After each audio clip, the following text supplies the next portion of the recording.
తెలంగాణలో నిర్బంధ పాలన కొనసాగుతుంది. ప్రశ్నిస్తే కేసులు, నిలదీస్తే అరెస్టుల పర్వం కంటిన్యూ అవుతుంది. సీఎం రేవంత్ రెడ్డిని నిగ్గదీసి అడిగితే ఓర్చుకోలేకపోతున్నారు. హామీలేమయ్యాయని అడిగిన వారందరిపై దౌర్జన్యానికి తెగబడుతున్నారు. ప్రశ్నించే గొంతుకలను నొక్కేందుకు నానా కుట్రలు చేస్తున్నారు. ప్రశ్నించిన బీఆర్ఎస్ నేతలను టార్గెట్ చేస్తున్నారు. ముఖ్యంగా హుజురాబాద్ బీఆర్ఎస్ ఎమ్మెల్యే పాడి కౌశిక్ రెడ్డిని లక్ష్యంగా చేసుకున్నారు. ఏదో కేసు బూచి చూపి అరెస్ట్ చేస్తున్నారు. హుజురాబాద్ ఎమ్మెల్యే పాడి కౌశిక్ రెడ్డిని పోలీసులు అక్రమంగా అరెస్ట్ చేసి హన్మకొండ పట్టణంలోని సుబేదారి పోలీస్ స్టేషన్ కు తీసుకెళ్లారు. గంటల తరబడి పిఎస్లోనే కూర్చోబెట్టారు. మధ్యాహ్నం కౌశిక్ రెడ్డిని ఎంజేఎం ఆసుపత్రికి వైద్య పరీక్షల కోసం తరలించారు. అనంతరం కాజీపేట రైల్వే కోర్టులో హాజరుపరిచారు. ఇలా ప్రజాస్వామ్యబద్ధంగా ప్రభుత్వాన్ని ప్రశ్నిస్తున్న వారిపై సర్కారు దమనకాండను ప్రజలు, తెలంగాణ వాదులు, బీఆర్ఎస్పీ నేతలు ఎండగట్టారు. కాంగ్రెస్ ప్రభుత్వానికి రోజులు దగ్గర పడ్డాయని హెచ్చరించారు.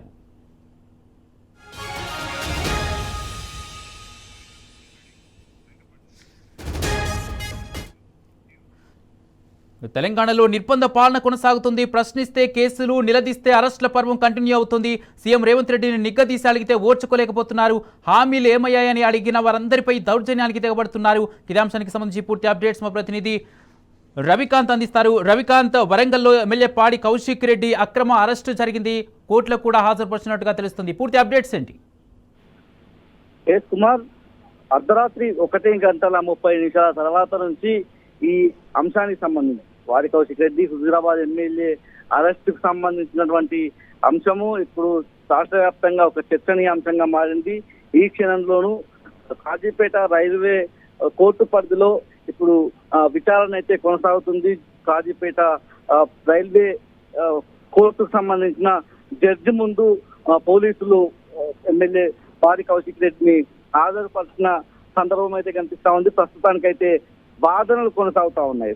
ఇవాళ ఉదయం 4:30 గంటల తర్వాత సుబేదారి పోలీస్ స్టేషన్ కు శంషాబాద్ ఎయిర్పోర్ట్ లో అరెస్ట్ చేసినటువంటి ఎమ్మెల్యే పాడి కౌశిక్ రెడ్డిని తీసుకొచ్చారు. అప్పటి నుంచి కూడా ఉదయం నుంచి భారీగా బీఆర్ఎస్ శ్రేణులంతా కూడా తరలి వచ్చిన సందర్భం మనం చూస్తా ఉన్నాము. ప్రధానంగా ఈ కేసుకు సంబంధించి మనం చెప్పుకోవాల్సి వస్తే బిఎన్ఎస్ఎస్ 308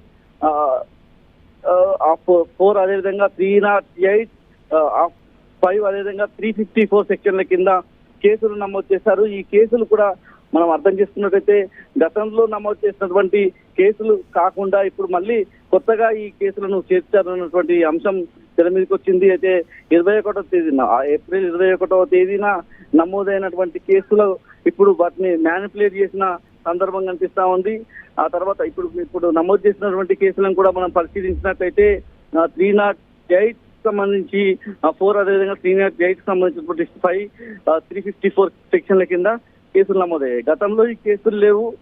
నాన్ బెయిలబుల్ కేసులను చేర్చి ఎమ్మెల్యే పాడి కౌశిక్ రెడ్డిని రిమాండ్ చేసే విధంగా కేసులను నమోదు చేసినట్లు తెలుస్తా ఉంది స్పష్టంగా. ఈ మేరకు బీఆర్ఎస్ శ్రేణులంతా కూడా ఆందోళన వ్యక్తం చేసిన సందర్భం కనిపించింది.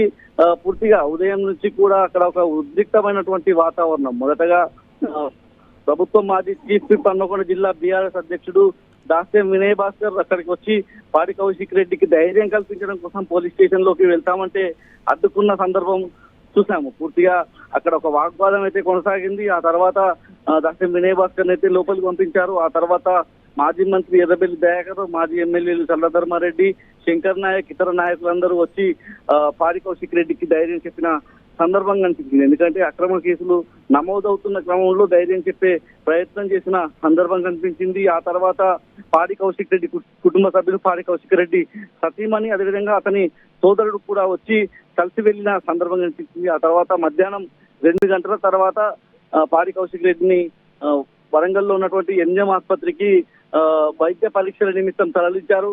ఆ తర్వాత అక్కడ కూడా ఒక గందరగోళమైనటువంటి వాతావరణం, రేవంత్ రెడ్డికి వ్యతిరేకంగా నినాదాలు చేసిన సందర్భం కనిపించింది. అంతకుముందు సుబేదారి పోలీస్ స్టేషన్ దగ్గర కూడా ఉద్రిక్త వాతావరణం కనిపించింది. అక్రమ అరెస్టులకు నిరసనగా బీఆర్ఎస్ ఆధ్వర్యంలో బీఆర్ఎస్ సంబంధించినటువంటి నాయకులు అక్కడ మొదటగా సీఎం రేవంత్ రెడ్డి దిష్టిబొమ్మ దగ్ధం చేయడానికి ప్రయత్నించిన క్రమంలో పోలీసులు అడ్డుకొని వాళ్ళని అరెస్ట్ చేసి మణికొండ పోలీస్ స్టేషన్ తరలించారు. ఆ తర్వాత మరో 2-3 నిమిషాలకే అక్కడే సుబేదారి జంక్షన్ లో పెద్ద సంఖ్యలో చేరుకున్నటువంటి బీఆర్ఎస్ శ్రేణులు సీఎం రేవంత్ రెడ్డి దిష్టిబొమ్మను దగ్ధం చేసిన సందర్భం కనిపించింది. మధ్యాహ్నం తర్వాత ఎంఎం ఆసుపత్రికి ఎమ్మెల్యే పాడి కౌశిక్ రెడ్డిని వైద్య పరీక్షల నిమిత్తం తరలించారు. అక్కడ కూడా ఒక ఆందోళన అయితే కనిపించింది. అక్రమ అరెస్ట్ అంటూ నిరసన వ్యక్తం చేసిన సందర్భం కనిపించింది. అక్కడ వైద్య పరీక్షలు చేసిన తర్వాత అంటే మొదటగా ఈ అంశానికి సంబంధించి కేసుకు సంబంధించి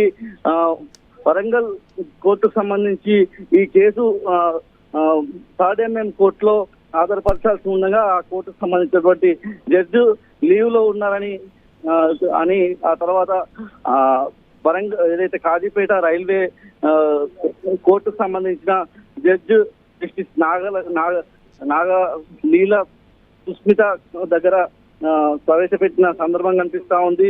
ప్రస్తుతానికైతే వాదనలు కొనసాగుతున్నాయి.